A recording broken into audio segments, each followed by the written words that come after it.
Friday morning. I'm headed up to Western Maryland real quick to make a drop off. Hear the engine fans running already this morning. It's a little warm pulling these big hills. So I don't know if you guys remember, I had that 4500 Ram that I failed to pick up.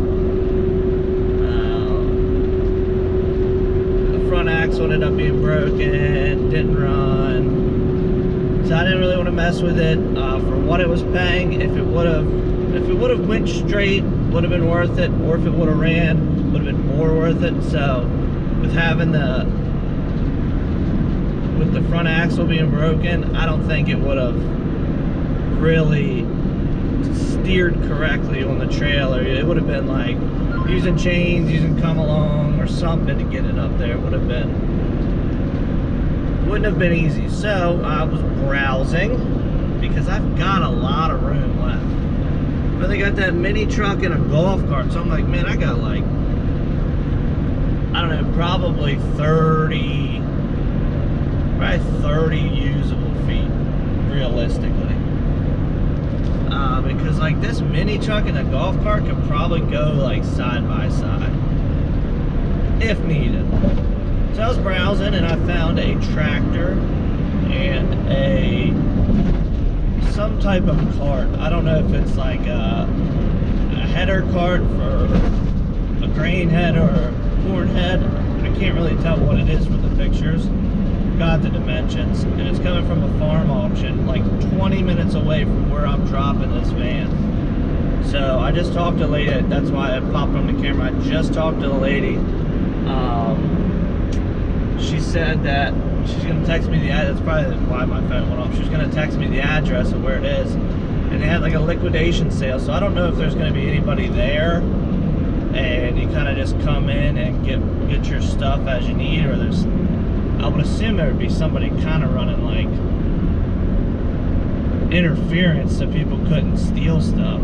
But I'm gonna run up there and fit that on, and that pays really well. I didn't think that it was, I kind of thought it was gonna be too good to be true, and hell, it could still be that, but it pays really well, and it's gonna make the week like that much better. So on these snowbird trips, I really make my money with my customers. If I'm taking them down or bringing them back, because supply and demand, snowbird season, people right now can get stuff moved so cheap going to Florida because everybody's coming home, and they know that. The brokers know that. The brokers are still charging them, let's just use round numbers, $1,000. Because that's what people are used to paying, but they're listing it for $400 or $500 and keeping half of it. And then it flops, you know, in the fall, coming the other way. So it's known. So everything heading down is pretty cheap. I mean, heck, this mini truck pays better than what most F350 dualies do, because they had a guy trying to pick this up and he had a wedge, and this thing's only 42 inches wide. So I guess he couldn't, it was an open center wedge, so he couldn't get the vehicle on, so they wanted to flap it. But I'm gonna stop flapping my jaws, and I'm gonna get up here and get this van unloaded in about a half an hour, and then I'll pick up with you guys once we get to the farm equipment. Well, nothing like a little help yourself auction. They said they had help coming. I don't really need help, I don't think, to be honest with you.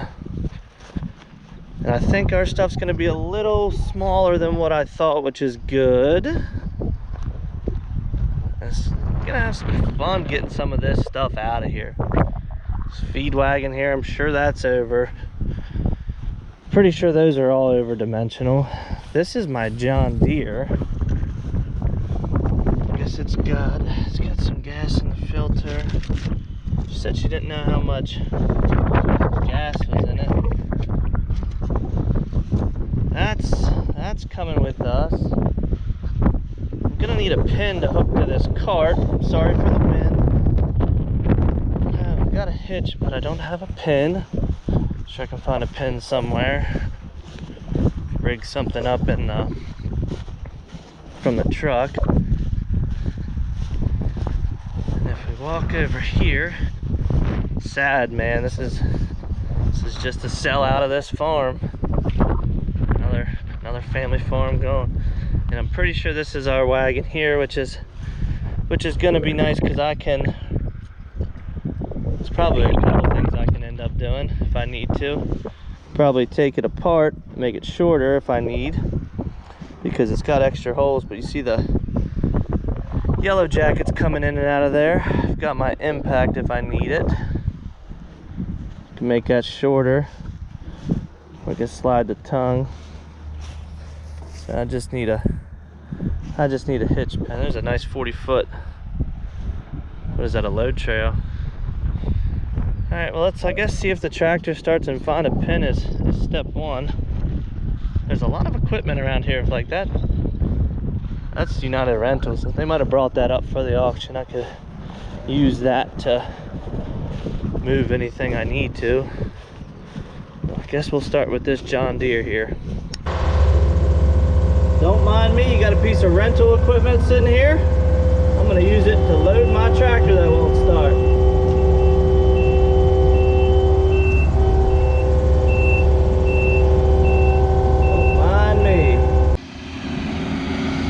Well, boss man showed up, told me, get out of the rental. Just kidding, he was cool. He's like, I'm the one that's supposed to be in there. I said, well, I was told you might not be here, so I took matters into my own hands. But he was cool. So we got this pushed, pulled up on here. We got this running gear for, I don't know, header or something. Actually just took it apart. Saved me a bunch of space because I got to put a golf cart back here too. So we're gonna slide. The running gear should be able to all slide up underneath of here. And that's gonna leave me a lot of room for the golf cart that goes back on here. Now we're doing all right. We're making pretty good time. So I'm gonna stop here before it gets too dark.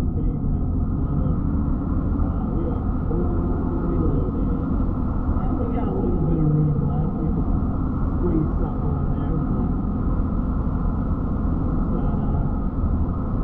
I guess you'd call it three. I guess you'd call it 4 pieces. Mini truck, that car, that tractor, and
go ahead and say somebody messed up here. Not sure what's going on. Got an oversized load, maybe not going where he's supposed to go.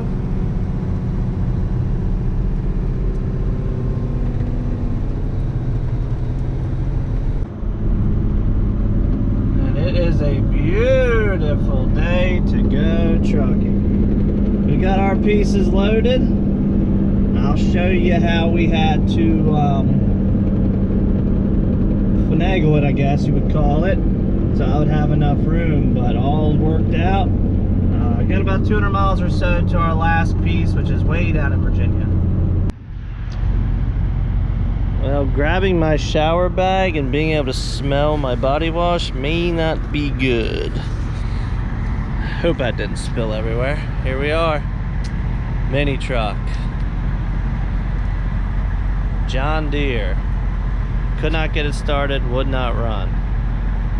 Alright. Got chains pulling forward, straps pulling back.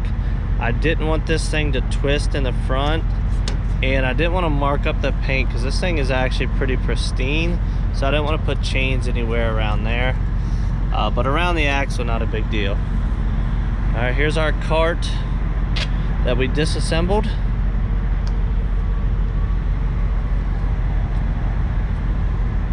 I have a strap that came off over there, actually.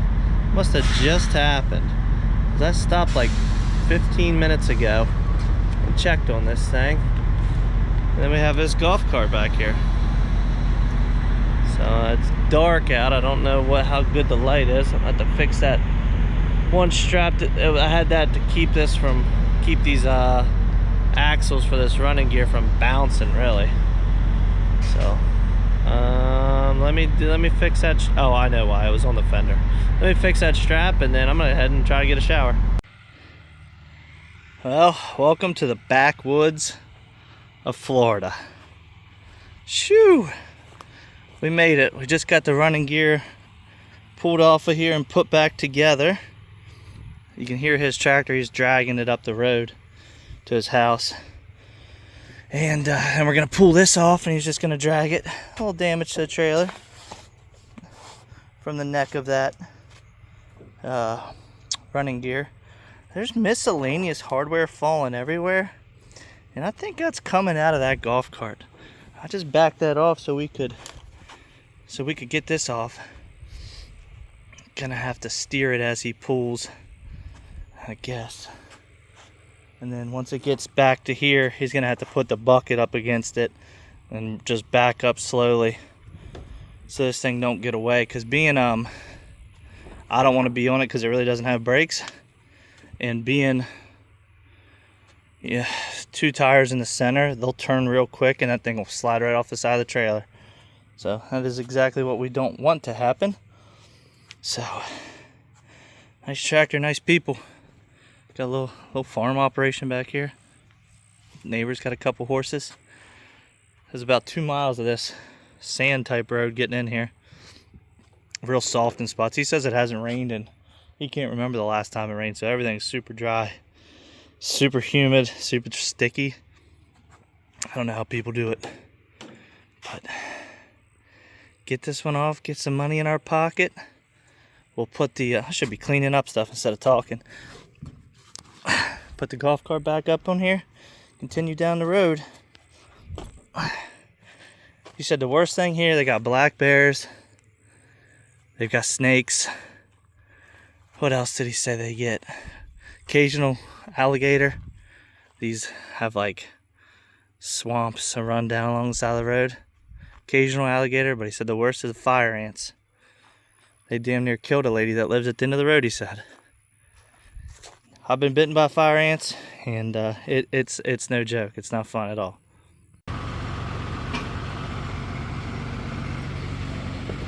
This is one way to get a ride. You guys in there? You guys working? You never know with a GoPro. So, I'm down in Florida. It's the next day. I've got about, what time is it now? I've got about an hour and a half to my first delivery. And I've been, I came across something last night. One of my favorite things to do is browse Facebook Marketplace for things I don't need. And I came across, and I was like, you know what? Maybe I should get a medium duty truck. Maybe I should get something a little bigger. 4500 series to like a F6 750, somewhere in that range. And I was like, hey, you know, they ride like crap. You gotta like, Ford never really made a good version of like the F650, like never really made a good version of like a smooth ride. Everything's real raw, real just rigid and built to last, which is nice, but when you're trying to roll down the road, it'd be nice to have something a little comfortable. Yeah, you get air ride seats and things like that, but still. So I was like, I was like, well, what about a Kodiak or a Top Kick? So Chevrolet and GMC made those 4500 series trucks. They still do. They're just, I think they're just called Silverado 4500 now. But they made a medium duty truck, and they all had a Duramax and an Allison in it. Now, I'm never really that heavy that, you know, Duramax wouldn't have enough power, but it's just more of a comfort thing. And then I went down a rabbit hole and I found a toter home that was a Kodiak platform. It's a small toter. And I don't think it had a shower. I think it had a bathroom. It might have had a toilet. I know it had a toilet, but I don't know if it had a shower or not. A little kitchenette and then a bed. I was like, man, that would be nice to be able to go on these longer trips. Bring the family on some of them, especially some of these trips where the auction is, my customer has potential of buying, to where we could go like when Meekum's in Kissimmee, come down here, you know, stay for 2 days, unhook the trailer, take the toter, stay in the toter, stay in a hotel, but on the road, family can be comfortable and we have a, you know, place to sleep at night instead of like going in and out of hotels, things like that. That's a wild goose chase I went down last night. I found one. Actually, it found me when I was looking, and prices really came down on them. And I'm not scared of the Duramax platform, especially on one of those. There's so much room to work on them. They've always, you know, Duramax has always pretty much been reliable, but I don't know. Just kicking it around. I'm always just looking for deals and trying to, you know, make things maybe a little more comfortable, a little more practical, and just that forward progression.